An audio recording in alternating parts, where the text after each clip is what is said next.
Well, I'd say let's get started so that we're not getting too delayed. Maybe a few more people will join us. So for me, again, a very warm welcome to day 2 of this year's Print Day. We're really delighted to see you all again, and we'll kick off with the next session. And it will be presented by Sabrina Ruckerbauer, Marketing Manager at KEIMFARBEN GmbH, and Joachim Schopf, Project Manager at SDZ And the two will talk about new standards in label generation. And I'm already very excited, and I hand the floor, and lots of success for your presentation. Well, good morning. My name is Joachim Schopf, and for over 15 years I've been with SDZ as a project manager, and I'm so delighted that Sabrina volunteered to talk about the introduction of label production processes.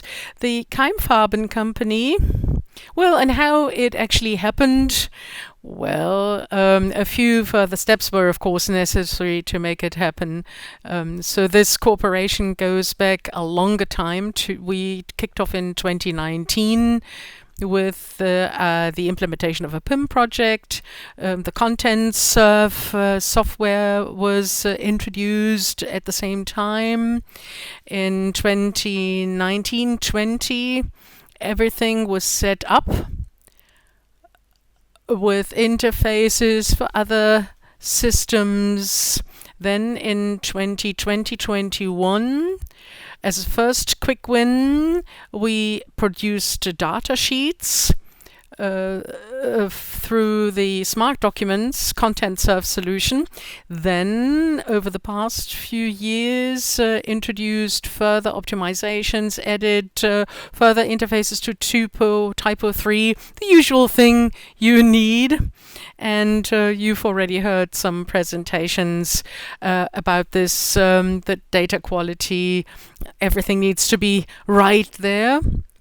And then actually in late 2022, yes, we actually kicked off with labels, label publication via print comet. And well, but who is better positioned to talk about this than KEIMFARBEN themselves? And this is why I would like to hand the floor, and I also look forward to this presentation. Okay, thank you very much for this kind introduction, Joachim. I'm also happy to be part of the Print Day and even play a really active part here. Our long-standing partner, SDZ approached us and asked us whether we would be prepared to deliver a presentation and to share our case with the labels. And this is why I am allowed to stand here. My name is Sabrina Ruckerbauer, and for roughly 3 years I've been with KEIMFARBEN GmbH as a marketing manager. Before that, for 7 years, I worked at various advertising agencies and supported sectors and customers in various topics before I then joined KEIMFARBEN GmbH. During that time, I actually started with my marketing and communication master thesis.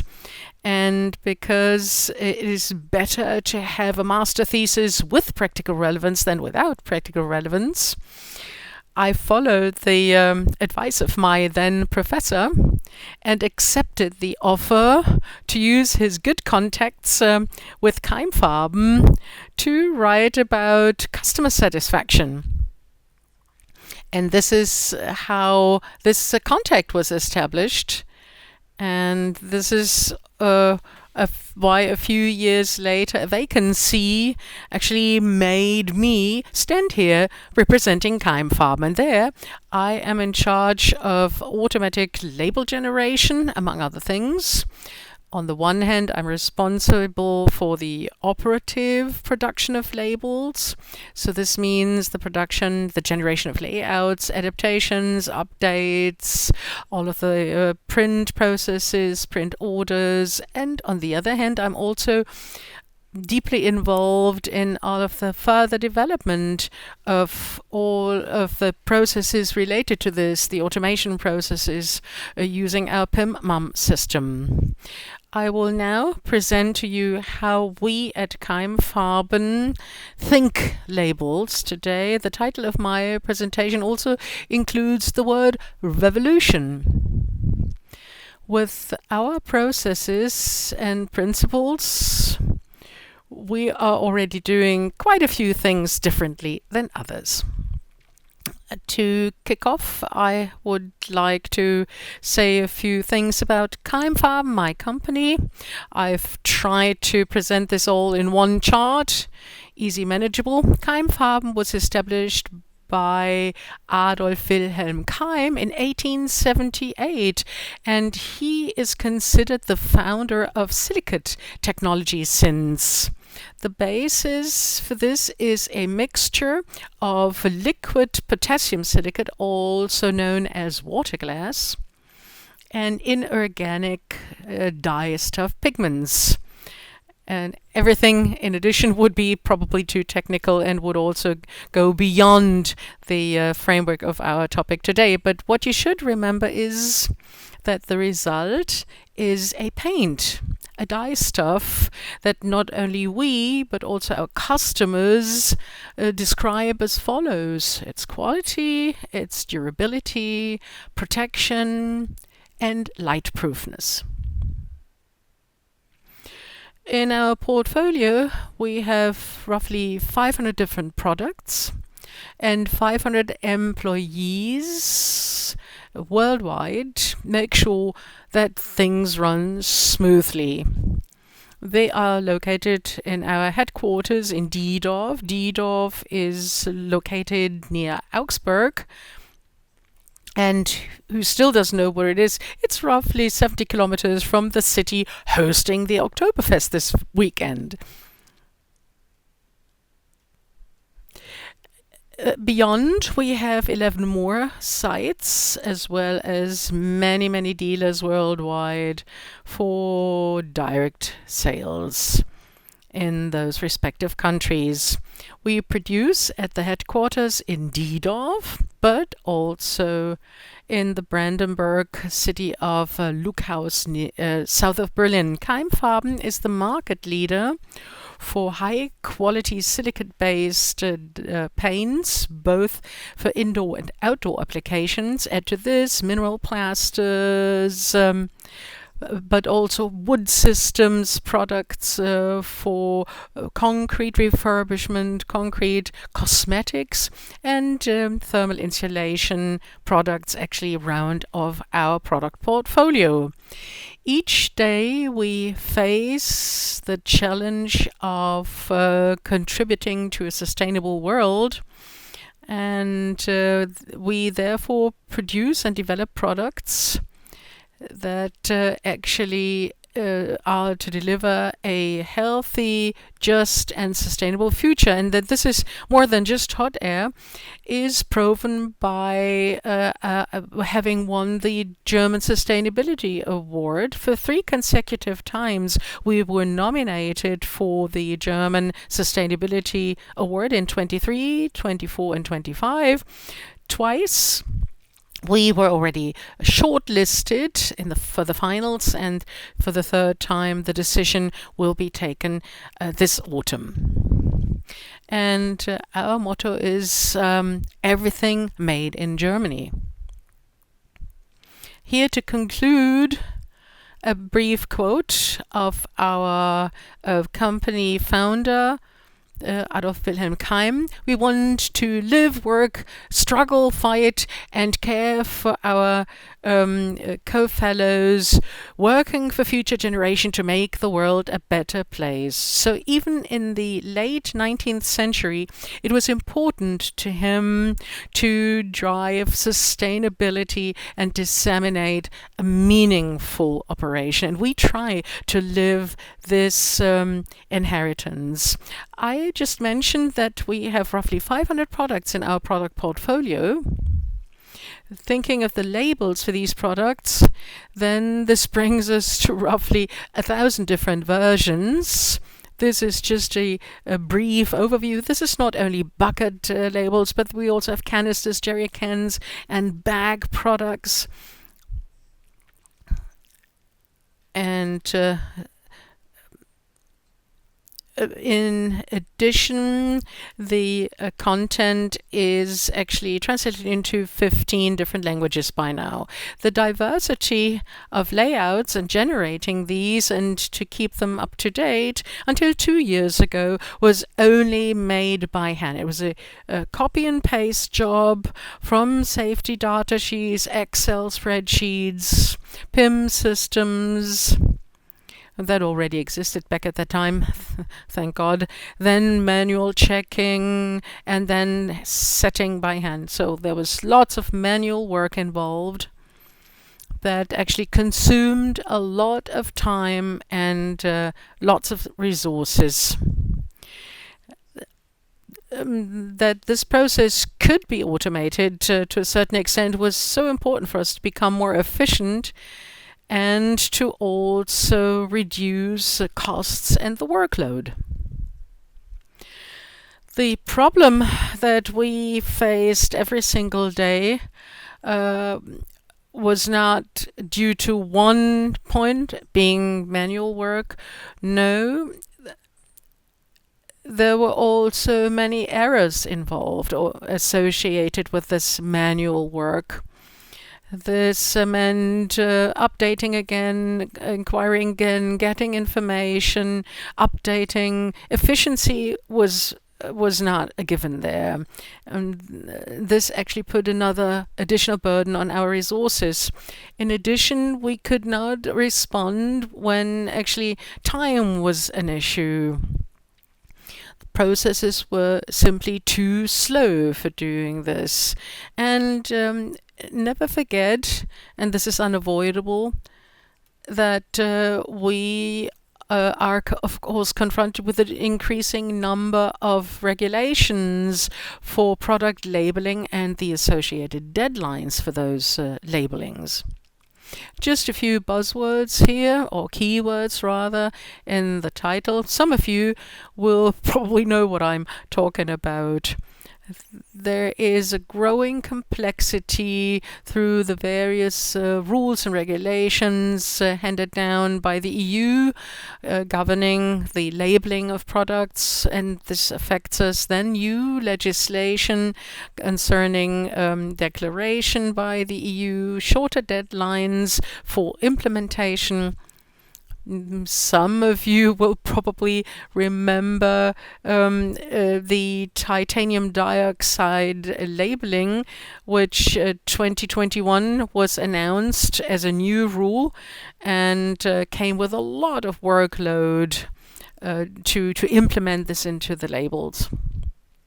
Now, the revision of the CLP regulation is on the agenda, so we have to expect changes that concern the font size and the line spacings, or the representation of the area containing the hazardous substance information. We currently expect to have to use bigger fonts and bigger line spacings for this information, and that we will also require and plan for more space on our labels. To change thousands of labels is, of course, a huge workload. to live up to this complexity and also the international flair with so many languages, we are already using up to 3-page labels, the so-called multi-layer labels. And these multi-layer labels have so far worked pretty well for us. These are some examples, so you know what I'm referring to. This is the so-called standard labels. This is the facade paint Sodalith, and these labels include all the relevant data, such as elements or ingredients rather. This is hard to see. Then the product name, a brief description below. This is the area containing the various country versions or language versions, German, English, French, and Spanish on the first page. Then to the left, you can see the EUH sets for titanium dioxide labeling. Then, of course, usage pictograms at the bottom with instructions on use and disposal.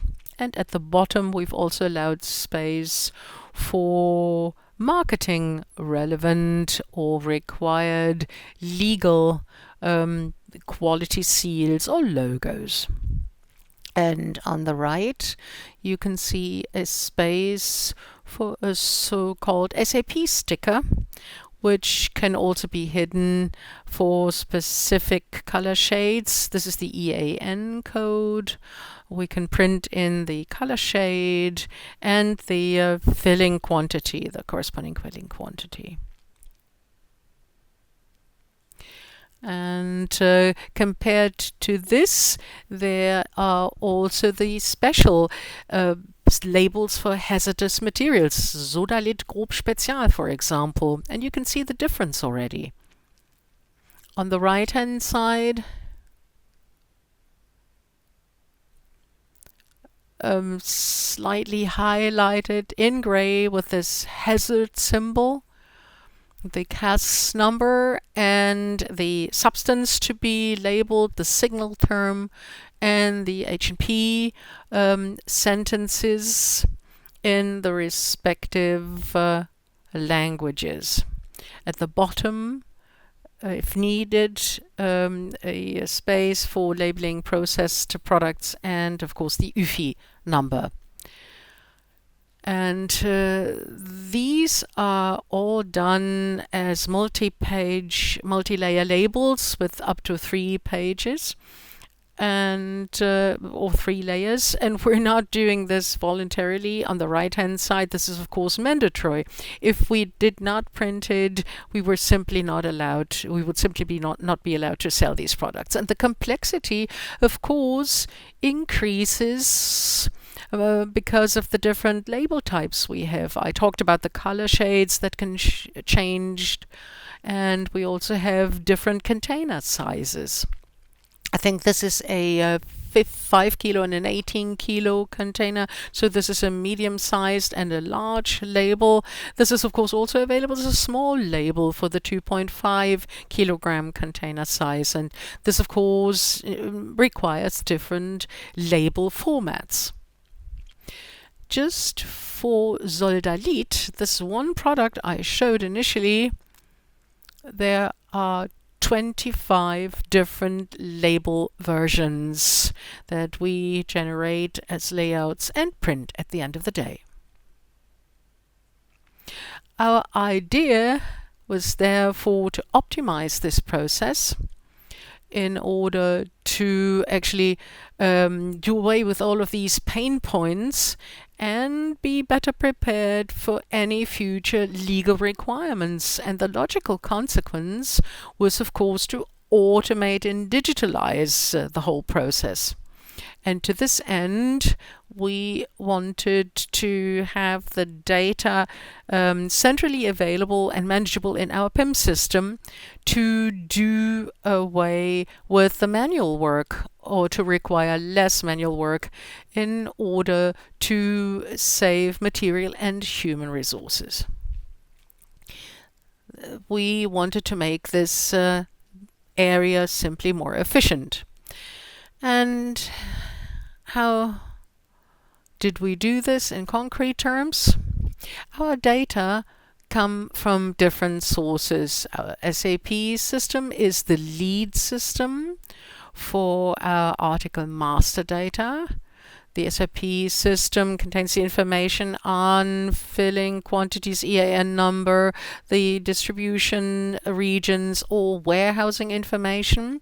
This data is enriched with ChemGuess data. So this is the safety and hazardous material data, such as the H&P data sets.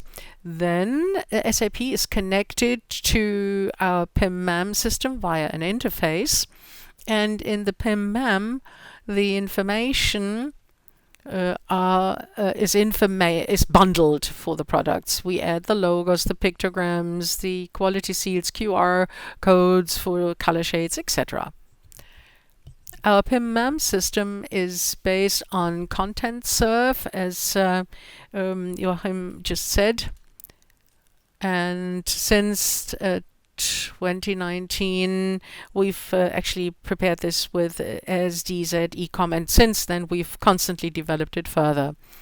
At the end of the day, there is InDesign, so all of this information is retrieved from PIM-MAM and handed over to InDesign for designing the label layout. This is done through the priint comet plugin, so this works like another interface basically, and this allows us to generate the layouts. Furthermore, we also use PIM-MAM to feed the data to Typo 3 so that we can export it to the website. And there's also product data available in the form of sustainability data sheets or technical data sheets. And this is done exported via the Smart Doc functionality. In our PIM-MAM, it looks like this.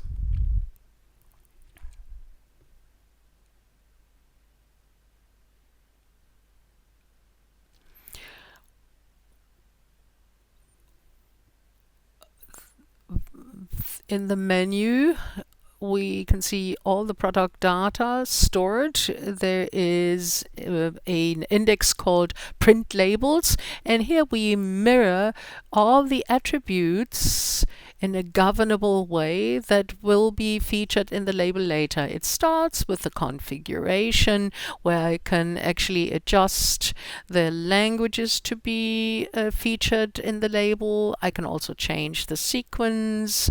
If I want to show something different on the first page or the first layer, then this is the use pictograms, the quality seal, the EAN code, the color shade, if of relevance, and if need be also hazard symbols.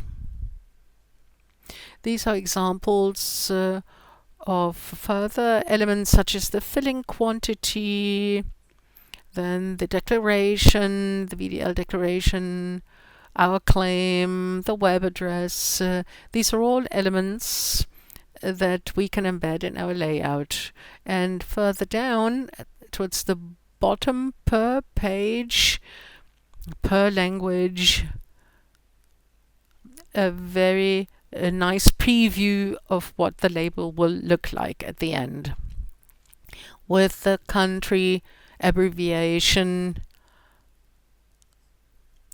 And here you can really see how or what the label will look like. And in the bottom part, the IOH or H&P sets, if applicable.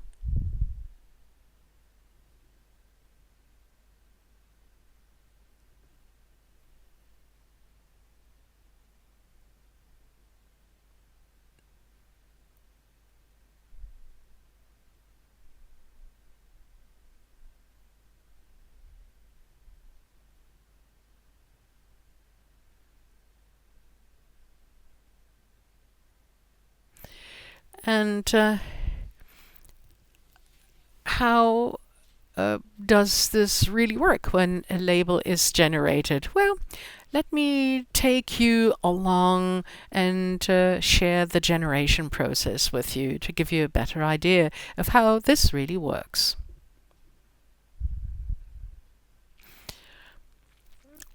Of SDZ ecom, we receive the sample template. This is what we always call up.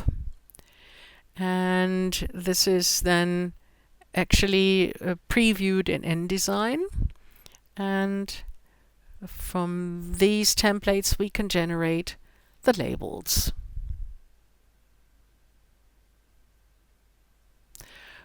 First of all, we connect to the publication server to make the priint comet active, so we can use it. So this is running in the background until the system has really connected. It doesn't take too long. And then, as a rule, we can already use the sidebars, the side menus in the product research. And then we can use the little magnifying glass to build up the individual products. It's a little small, you can't see it too well. But what you see is the same product tree as we saw it before in the PIM system. So you simply click along until you reach the layer from which you want to generate the label. So Soldalit Grob Spezial is my example. Large container on the right hand side. I've stored the template I want to use for this. So this is not the standard template, it is the hazardous substance template. And then I can select it very comfortably, and you can see that this is all loading in the background and filling the template. So through the bar and the settings screw, you can see that the content for the placeholders is uploaded and constantly updated. This is shown by the little bar here. So in the background from the PIM system, the information is downloaded, all of the attributes that we've linked in our layout. And we'll show it and display it in a minute. Within seconds, we have generated a almost complete label. So all of the copy, the text, has been uploaded, also the visuals, everything we stored in our PIM system. We can also intervene manually to introduce small adaptations. The layers can be viewed and hidden to improve the overall view. Here, I can stipulate the layout for a sticky label or a stamp-like label. So you have self-adhesive labels like a sticker, or for our machine labeling portfolio, this is like a stamp that you need to moisten first to make it stick.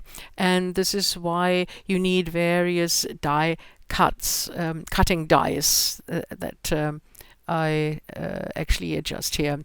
Then I can check whether the cutting die is correct. I can still make little adjustments to adjust it to the grid, to have the right margins. And what I do here, I actually eliminate the unfilled placeholders, because this is a product where I only have one hazard symbol. So what I do is I shift the other placeholders out beyond the margin and can actually shift or place the desired symbol in the desired spot. And I can also change the copy and adjust some of the details here. And this can also be done on the first page.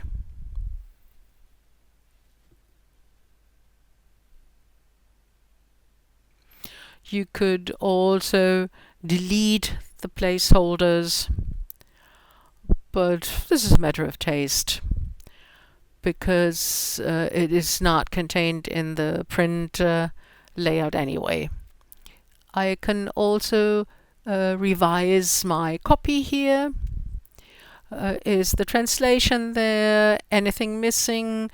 At times, not every sentence has been properly translated in PIM the way you need it. And I can make minor adjustments here. Maybe, for instance, if France, in French, a colon is actually pushed down to the second line, I can actually bring it up manually. So we would actually fine-tune the copy and make sure that everything looks nice. Well, now I should also save the document so that it is not lost. And then I can also conveniently generate a print PDF that I hand down to the print shop. So I simply export this with my presetting that I do, as a rule, don't have to change. And after a very short generation time, on the top right, you can see the blue wheel turning. This is where the print PDF is being generated. And within seconds, I get my completed print PDF displayed with the markers.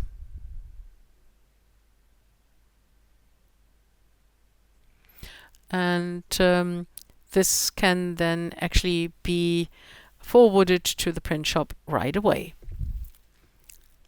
And if I need one page less, I can remove it and just have the first page or the first layer. Here to the left, I can only just update some placeholders. If I generate a label and reprint it in 6 months' time, then I do not have to generate each label afresh, although it doesn't take a lot of time. But I can simply also say, well, I know that only the filling quantity has changed. So what I do is I update this one single placeholder.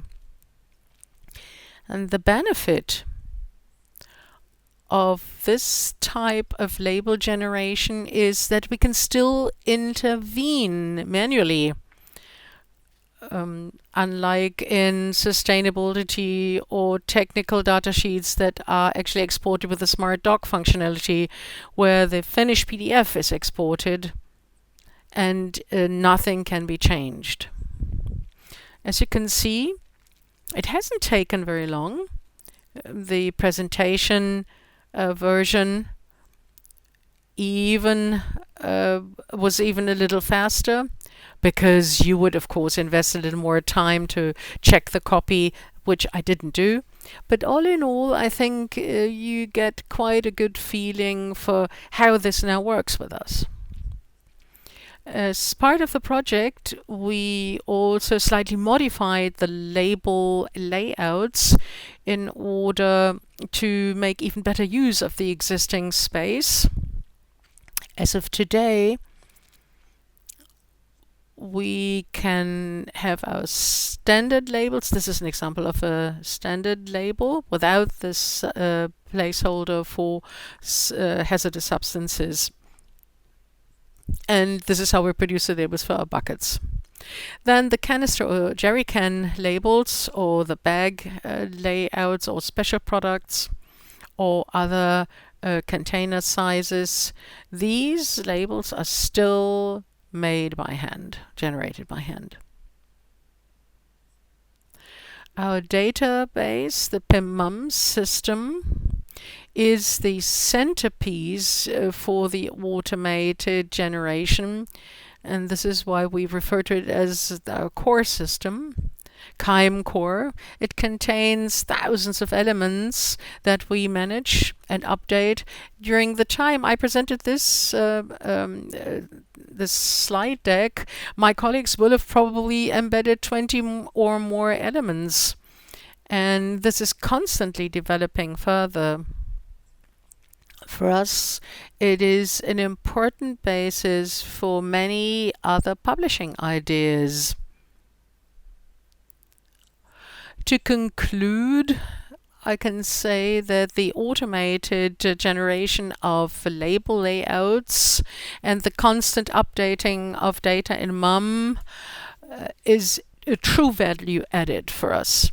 With the generation and the finishing of labels via the priint comet and InDesign, we are really highly agile and adaptive.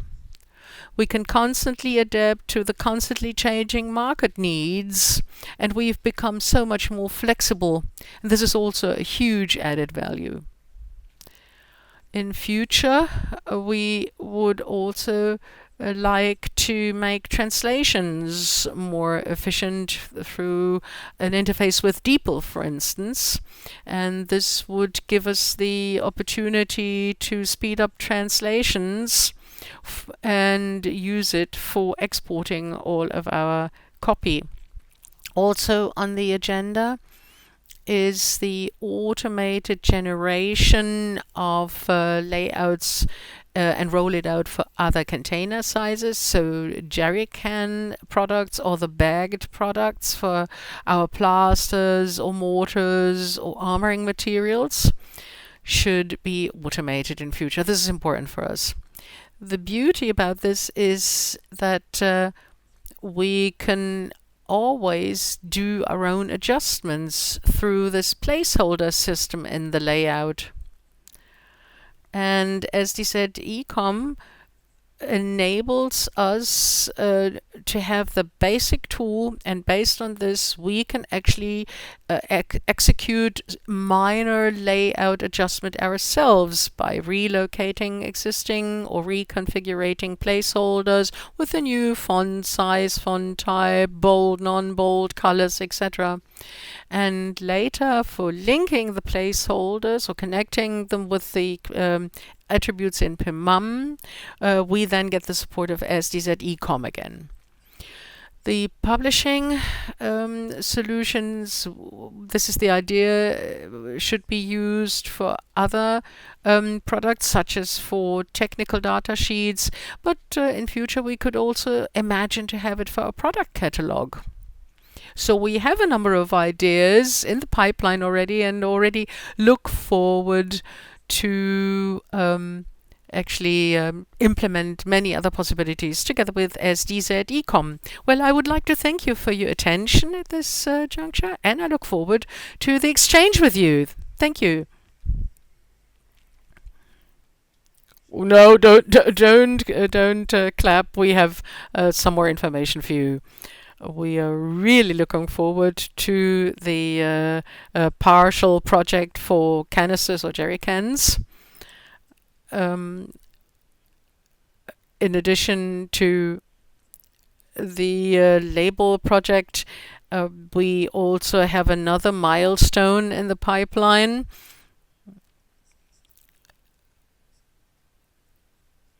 This is also a trend, and is on everyone's lips. And we want to go to the cloud with publishing in the PIM system, and we're now preparing a SaaS project for 2025. The advantage is that we've prepared the PIM system for it over the past few years. So from custom code,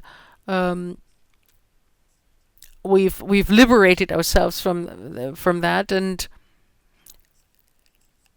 and have rebuilt the customs to standard software modules and extension modules. And we're so happy that they listed in the Content Serve marketplace. So we're standard there as well. And the good thing is that if small things are changing for the print area, then the other systems are more encapsulated. There's restrictions in terms of access to images, to visuals, but we no longer have to be afraid because we also have solutions for that ready, which actually enable working in the source the way we used to do it in the past. And I think we're also the first at SDZ Ecom that can actually embed InDesign in SARS. And we're very proud of that. And we, of course, look forward to the next works and projects. So now you can put your hands together.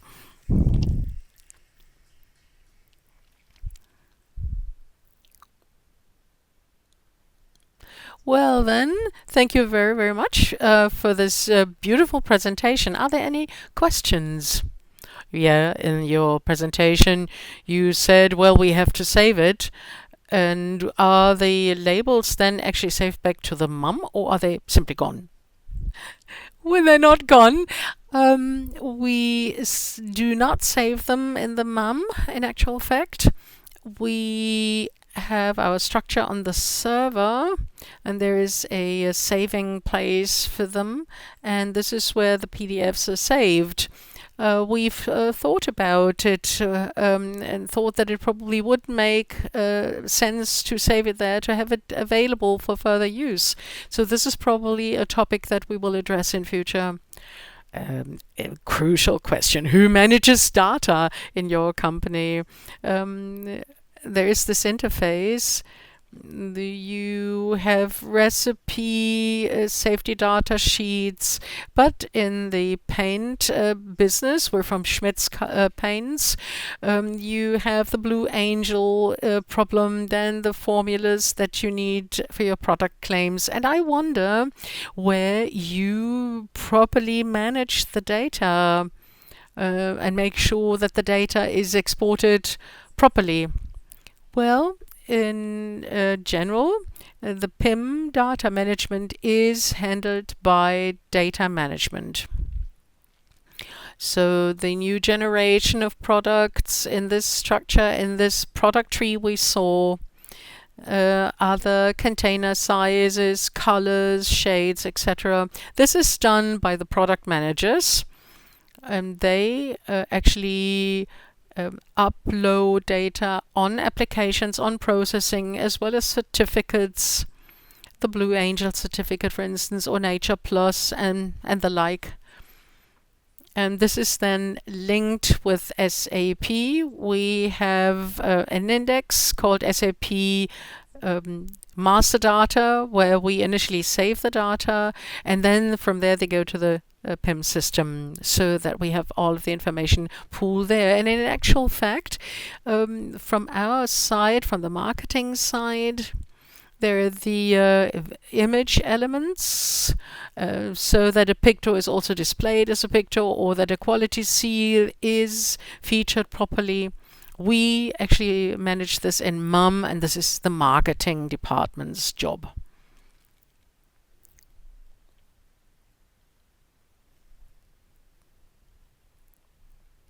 Thank you. I have a question. The translations. In the preview, we saw the great way it was all displayed, and you said, well, it can well be that there's one translation missing when I want to generate my label. What is entered? Is there a link back, so that the translation ends up in PIM again, or does the product manager have to enter it correctly right away? I don't know whether you have thought about the DeepL interface. There are also standard translations that you should not or must not use DeepL for. Maybe you could give us some of your thoughts about this. Well, on the first question regarding the translations, if there are sentences missing, for instance, what's missing is initially managed in PIM, so I wouldn't enter it into the label and then actually transfer it back. No, we have to manage it in PIM, And by the way, our export department is in charge of translations. Product management only looks after German and English, whereas all of the other translations are handled by the export department in our company. And they have to manage them initially, then I can regenerate the label or update the individual placeholder element. And the other question referring to DeepL, well, we're still in the early stages there. We're not using it completely yet.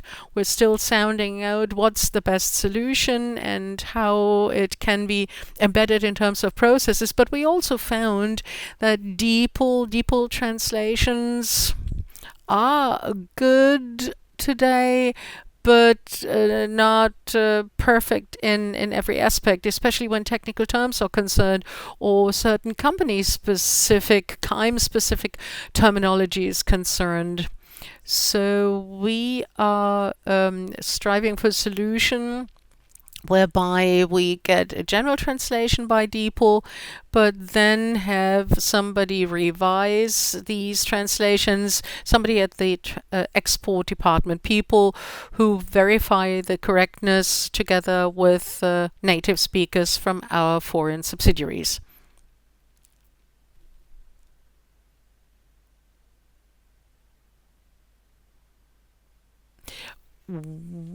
Well, if the product manager will look after the PIM, then they also look after the SAP, or do they manage data also only in the PIM and then transfer it to SAP? So product management, well, ERP, we don't have ERP. SAP and PIM. This is the two we have. Yeah, you meant SAP. Well, SAP.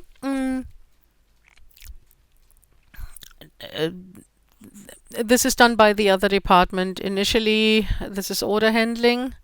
The order handling department or order processing, this is where the new products are generated. If changes are needed, then the respective EAN code is generated, then filling quantities, color shades. This is important for the price lists. And via this interface, it is then imported to PIM, and this is where the work of the product manager starts. The product manager can only start working when the starting pistol has been fired in the SAP system.